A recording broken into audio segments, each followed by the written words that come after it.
Hey everybody. So I just added some more information to this floor plan. So I just want to talk through some of it instead of doing it right on the video.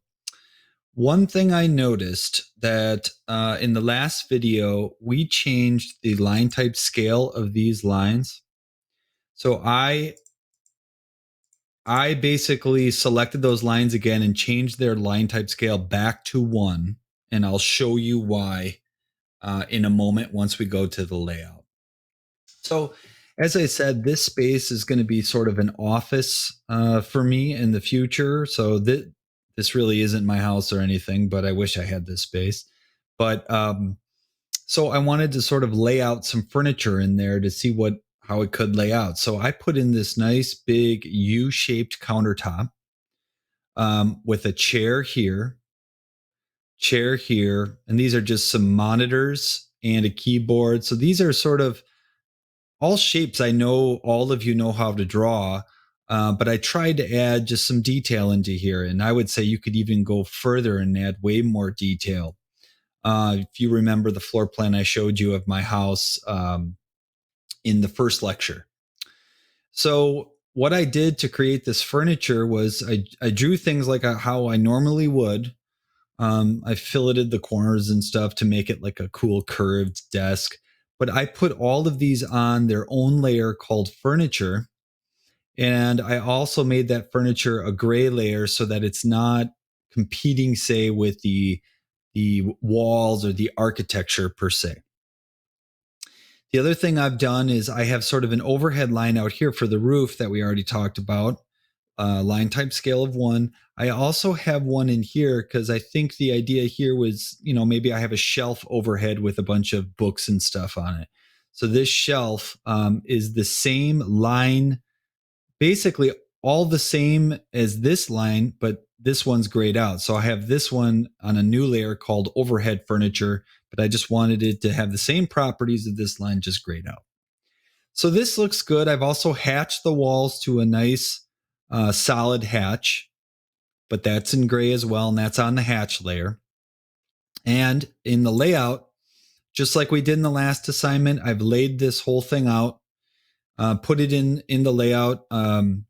Or I'm sorry, laid out this whole 11 by 17 with the title block.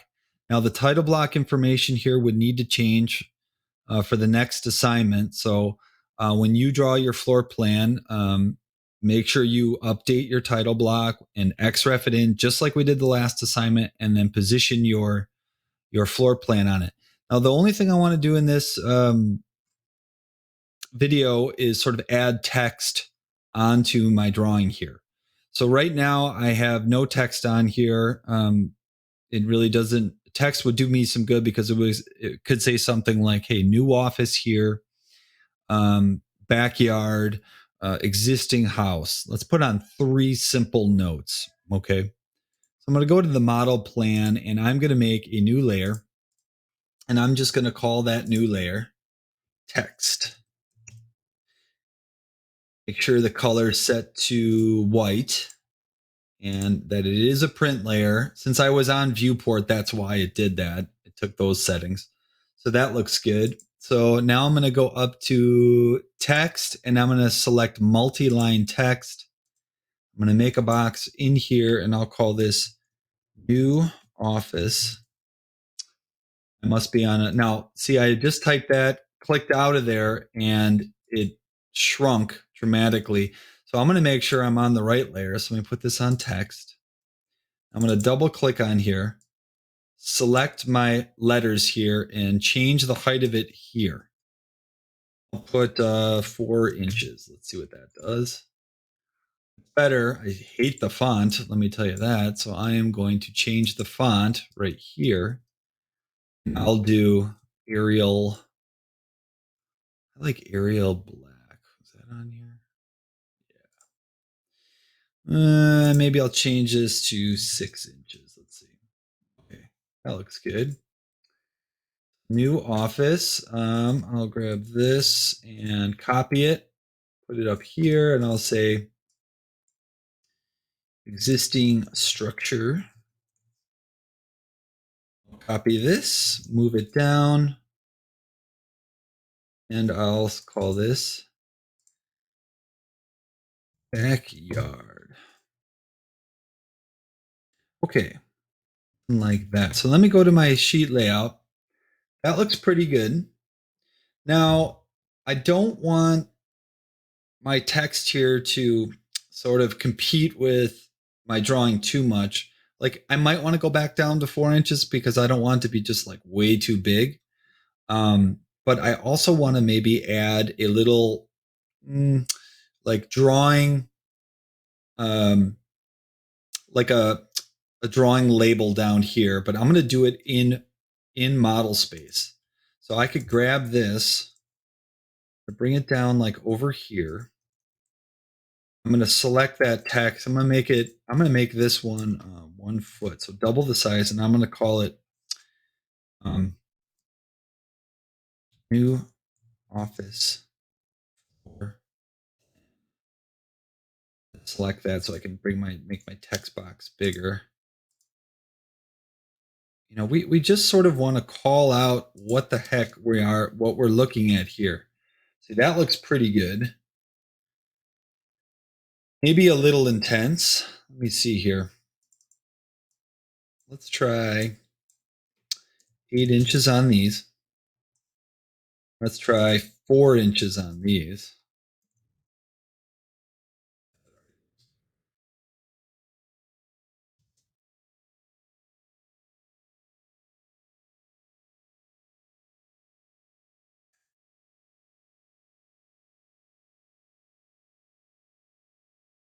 New office floor plan.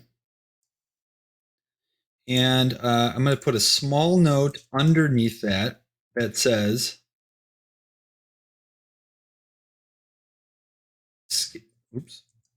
scale NTS. Scale NTS means scale, not to scale. That's saying I have no scale on this because I didn't put a specific scale in this drawing right here. So if I select the viewport under standard scale, it says custom because it's whatever it is.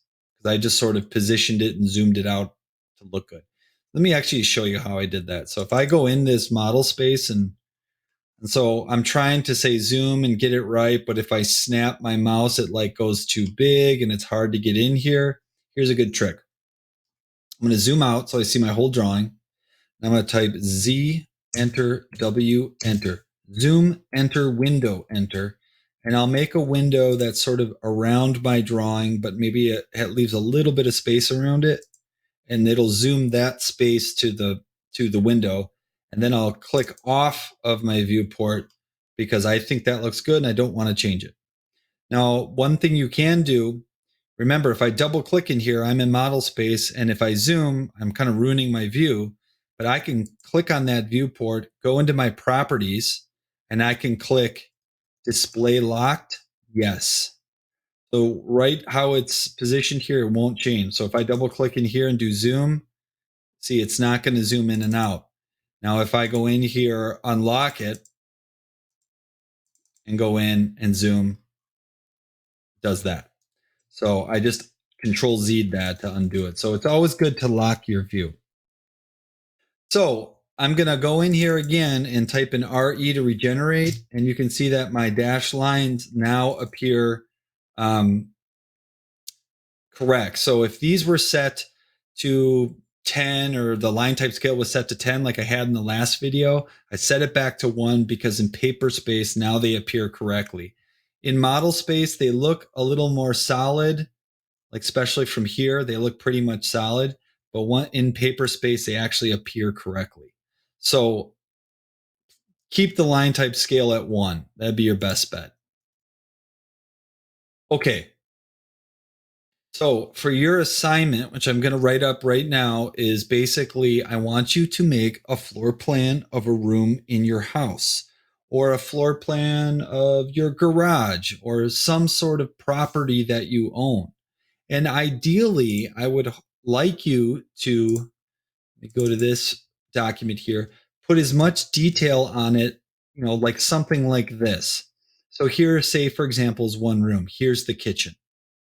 So you could draw, this wall, this wall, this wall, this wall. And these walls you could just sort of have go over, but you don't have to like draw anything over here. but you could add this level of detail into that space.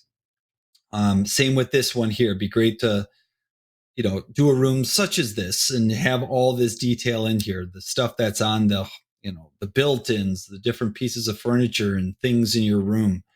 The more detail you have, the cooler this plan will look.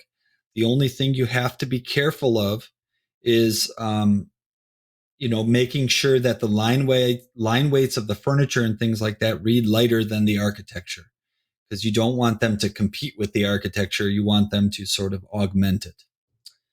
So that's going to be your assignment. Write-up's coming soon. And then what you're going to submit to me is essentially what we did here. We make a nice plan, we lay it out on a sheet, and you turn that and you submit that in. Okay, so if you're watching these videos before I get the assignment out, start thinking of a cool room that you'd like to sort of draw up and add all kinds of detail in. All right.